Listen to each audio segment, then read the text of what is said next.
Exercise 9.3 second fifth sum evaluate the following integrals using properties of integration. இந்த கொஷின்ஸ்க்குலாம் நம்ம என்ன செஞ்சுக்கலாம், ப்ராப்பர்ட்டிஸ் யூஸ் பண்ணி நம்ம இதை சால்வ் பண்ணலாம்.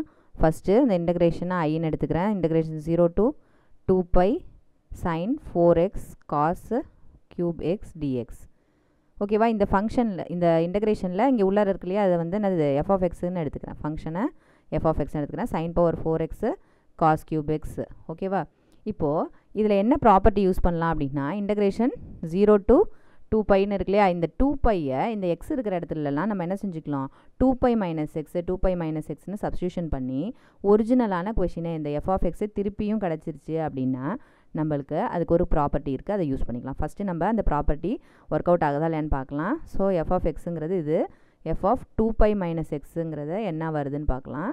இந்த கொஷினில் நம்ம என்ன செஞ்சுக்கணும், எக்ஸுக்கு பதிலாக 2 பை மைனஸ் எக்ஸ்ன்னு சப்ஸ்டியூஷன் பண்ணணும். பவர் 4, இங்கேயும் அதேமாதிரி cos 2 pi minus x whole cube.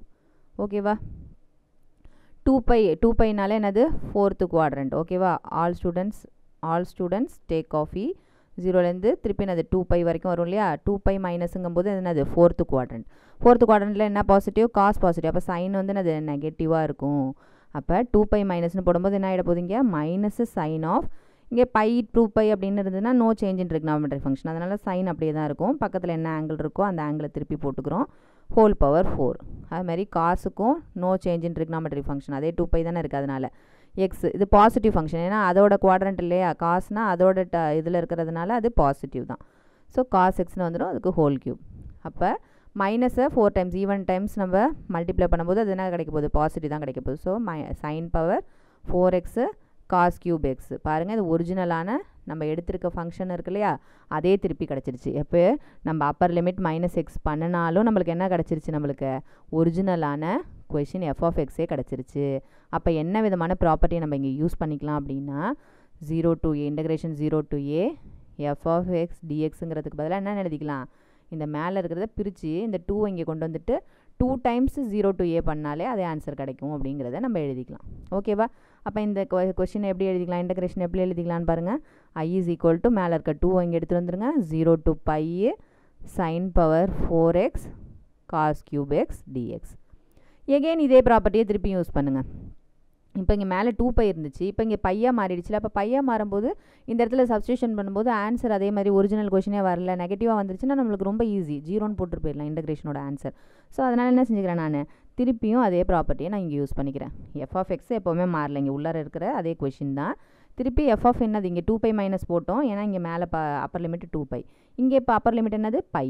அதனால் என்ன செஞ்சுக்க போகிறோம், f of pi minus x என்னன்னு பார்க்க போகிறோம். அப்போ சைன் எக்ஸ் இருக்கிற இடத்துலலாம் பை மைனஸ் எக்ஸு சப்ஸ்டியூஷன் பண்ணுறோம். So cos of pi minus x whole cube. ஓகேவா, பை மைனஸ் அப்படின்னா என்ன அர்த்தம், பைங்கிறது இங்கே, பை மைனஸுங்கும் போது என்னது செகண்ட் குவாட்ரண்ட்டில் சைன் பாசிட்டிவ். அப்போ மற்ற இதெல்லாம் காஸ்லாம் என்னது நெகட்டிவாக தான் வரப்போகுது. பை மைனஸ் அப்படிங்கும்போது no change in trigonometric function. Trigonometric ஃபங்க்ஷனில் எந்த சேஞ்சஸும் இல்லைன்னா அங்கே சைன் இருந்தால் சைன்னு போட போகிறோம், காசுன்னு இருந்தால் என்ன செஞ்சுக்க போகிறோம், காசுன்னு போட போகிறோம். ஓகேவா, அப்போ என்ன ஆக போகுதுன்னு பாருங்கள், சைன் இங்கே என்ன ஆங்கிள் இருக்கோ அந்த ஆங்கிள் எடுத்து இங்கே போட்டுக்க போகிறோம். செகண்ட் குவாட்ரண்ட்டில் சைன் பாசிட்டிவ், அதனால் இதில் பிரச்சனை இல்லை, சைன் எக்ஸ் அப்படியே தான் இருக்க போது, நெகட்டிவ் சைன் வர போகிறது இல்லை. பவர் 4. அதுமாதிரி காஸ் பை மைனஸ் எக்ஸுங்கும் போது என்னது செகண்ட் குவாட்ரண்ட்டு சைன் தான் பாசிட்டிவ், அப்போ காஸ் நெகட்டிவ். அப்போ இங்கே என்ன வரப்போகுது, minus cos x the whole க்யூப்னு வரப்போகுது. ஓகேவா, இதில் எந்த பிரச்சனையும் இல்லை, பாசிட்டிவாக தான் இருக்குது, அதனால் பவர் எடுத்தாலும் அதே பாசிட்டிவாக தான் இருக்க போகுது. இது நெகட்டிவாக இருக்குது, அதுக்கு பவர் என்னது ஆட் டைம்ஸ் இருக்கிறதுனால நம்மளுக்கு எக்ஸ்ட்ராவாக என்ன செய்ய போகுதுங்க, ஒரு மைனஸ் சைன் வரப்போகுது. ஓகேவா, நம்ம இப்போ எஃப் ஆஃப் பை மைனஸ் எக்ஸ்னு சப்ஸ்டியூஷன் பண்ணி நம்மளுக்கு அந்த ஆன்சர் என்னது ஒரிஜினலாக எஃப் ஆஃப் எக்ஸே வந்துருச்சுன்னா பிரச்சனை இல்லை. ஒரிஜினலாக வரல, மைனஸ் டைம்ஸ் எஃப் ஆஃப் எக்ஸ்னு வந்துச்சுன்னா அது ஆட் ஃபங்க்ஷன். அப்போ ஆட் ஃபங்க்ஷனாக இருந்தால் நம்ம என்ன செஞ்சுக்க போகிறோம், நம்ம இங்கே ஆன்சர் இன்டகிரேஷனோட ஆன்சர் என்ன செஞ்சுக்க போகிறோம், 0ன்னு எழுதிட போகிறோம். இந்த ஒரிஜினல் இது திருப்பி நம்மளுக்கு வரவே இல்லை, எஃப் ஆஃப் எக்ஸ்னு மைனஸ் எஃப் ஆஃப் எக்ஸ்னு வந்ததுனால நம்ம என்ன செஞ்சுக்கலாம், therefore integration is equal to என்னது 0ன்னு எழுதிக்கலாம். ஏன்னா இங்கே சைடில் ப்ராப்பர்ட்டி எழுதிக்கணும். சின்ஸ் நம்ம என்னென்ன ப்ராப்பர்ட்டிஸ்லாம் யூஸ் பண்ணுறோமோ அதெல்லாம் சைடில் நல்லா கிளியர் கட்டாக எழுதிக்கணும். Integration 0 to 2a f of x டிஎக்ஸுங்கிறது நம்ம என்னென்னு போட்டோம், இப்போ 0ன்னு போட்டோம். ஏன்னா எஃப் ஆஃப் 2a மைனஸ் எக்ஸ்னு இருக்கு இல்லையா, அதை நம்ம சப்ஸ்டியூஷன் பண்ணும்போது நம்மளுக்கு என்ன கிடச்சிருச்சு, மைனஸ் டைம்ஸ் எஃப் ஆஃப் எக்ஸ்னு கிடச்சிருச்சு. நம்மளுக்கு எஃப் ஆஃப் எக்ஸ் கிடைக்கல, மைனஸ் டைம்ஸ் எஃப் ஆஃப் எக்ஸ்னு கிடச்சதுனால இந்த டோட்டல் இன்டகிரேஷனை நம்ம 0ன்னு போட்டுக்கிறோம். ஓகேவா?